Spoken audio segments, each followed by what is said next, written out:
Hi, I'm Heather Kinion, and I'm a quilter from Chicago, Illinois. Okay, Heather, what drew you to making art quilts? So first, I don't think that I make art quilts very often, and I don't think the one behind me is an art quilt, although it's obviously a piece of art.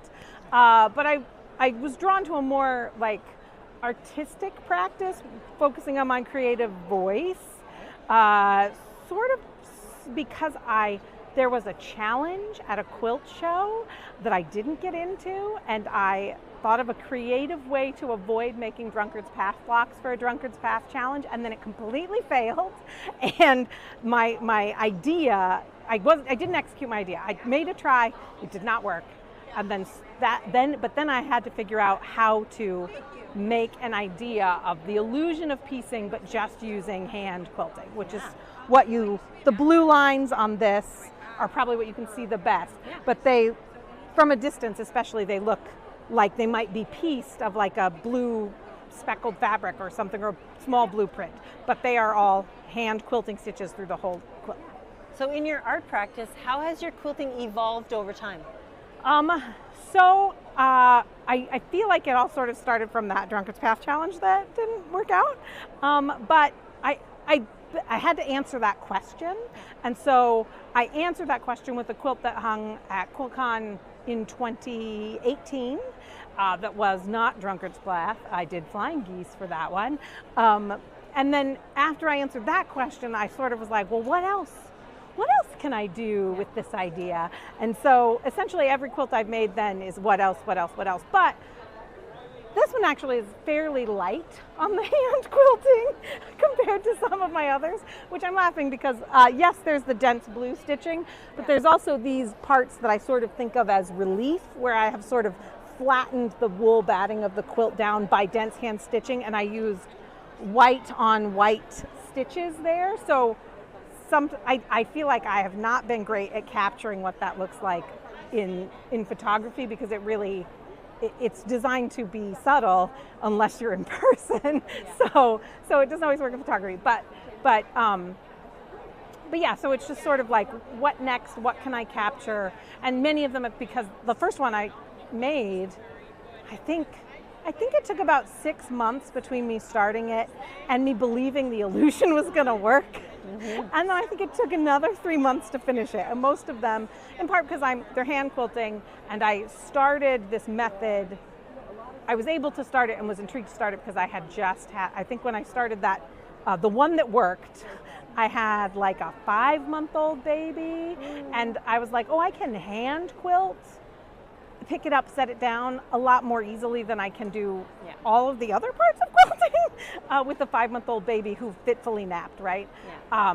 So I've always been sort of hand quilting around the rest of my life, and maybe I have lots of time sometimes, and maybe I don't have that much sometimes, so I don't get that far. And I think the minimum, like this one I say is pretty light on hand quilting, because I think I only spent like 150 hours on it. And I definitely have one at home, actually one that I didn't enter that one to Quilt National. There's definitely one I have that I stopped counting how many hours went into that one when it hit 320, because I was like, I don't think I want to know anymore. I think it's a lot. The answer to that one is so much of my life. Yeah. Okay, so tell us the name of this quilt, and how did you feel when you heard that it made it into Quilt National? Oh gosh, now I have to remember the exact name of this quilt. Okay, this is line study number 3, power and pressure. And I kind of saw the saw the power symbol, like empowering up your devices, empowering down your devices, when I was sort of making it. Yeah. And I make it by like responding to the piecing, and then by adding different lines and shapes, and then while I'm doing it, I consider, and then add more pieces, because turns out when you're sewing a whole bunch of this, you have a lot of time to think about what comes next. Yeah. So I entered it and a couple others, and then it was my second time entering Quilt National and my first time getting accepted. So I had a bucket list sort of idea that one day I was going to get into Quilt National, and that was probably way in the future, but one day. So I was working towards, and so I entered 3 quilts, I think, for this year, and then got the news that this one got picked. It kind of surprised me, because I didn't think of the group I sent, I thought this one was the least strong, but here we are. And so I was really excited. I couldn't believe it. I think I cried. I texted my husband furiously, and he tried to be as enthusiastic as I was about it. But yeah, it was good. And I also texted all my siblings who are all athlete people, and they have medals and awards, and they do things that get you ribbons all the time, just sometimes for barely doing, and not barely doing anything, but I feel there's just a lot of opportunities to get those, and there's less of those in making quilts and a lot of art practice. And so I sent it to them. They were all very excited, and then they ruined my artist statement for it because I have 2 young nieces who were both conceived by IVF after some very bad fertility struggles in my family, and they were like, "Oh, look, it's the IVF quilt," and I was like, "What? Oh yeah, that would have been a much better artistic statement because it looks like the picture of the embryo and the egg." But I was like, great. I mean, I'm glad they were all very excited for me, which was very gratifying because it's all part of the I'm story, not the one right? who wins things. But I was like, oh, it's too late to change that now. Okay, so reflecting back on the whole experience, what does Quilt National mean to you? I feel like I'm relatively new into the journey of like I said, I don't even think I make art quilts, of being, of thinking of myself as an artist. Before I got into Quilt National, I did think of myself as it, but it really is like a milestone for me of really thinking myself in a community of artists.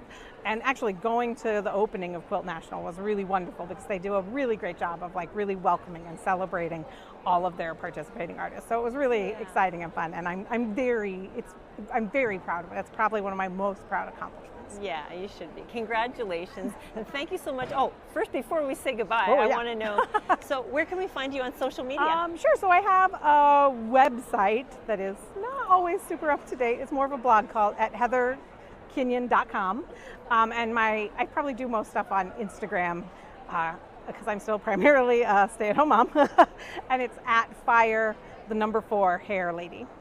Well, thank you so much for sharing a part of your story. Thanks, Brandy.